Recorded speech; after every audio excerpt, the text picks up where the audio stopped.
Paul Benassi, one of the kids who was talking, told me about how when he was, by this time he was about 21, 22 years old, told me how when he was 14, 15, 16, they would take him out and to a shopping mall, a park, a public place, to try to attract the kids over, his age, over near the car. The adults would grab them, make off with them, and put these kids in a safe house, and so forth. Paul told me, I asked him, I said, what do they do with these kids, Paul? He said, well, they auction them off, and he'd been to two locations, Las Vegas and Toronto, Canada. I said, how many auctions have you attended? He said, 6. And I said, how many kids were auctioned off at each one? He said, there were as few as 6 and as many as 36.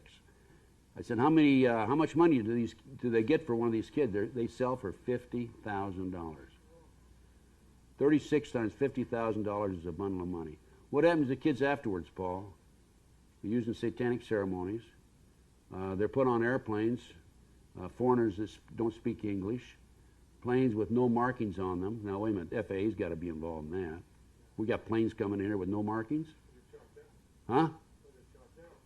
Or whatever. They're put in campers. They're sent overseas, probably for, well, I've been told, for body parts, for sex slaves, and what have you. In November the 7th, 1997, I was in Denver, Colorado on a lecture.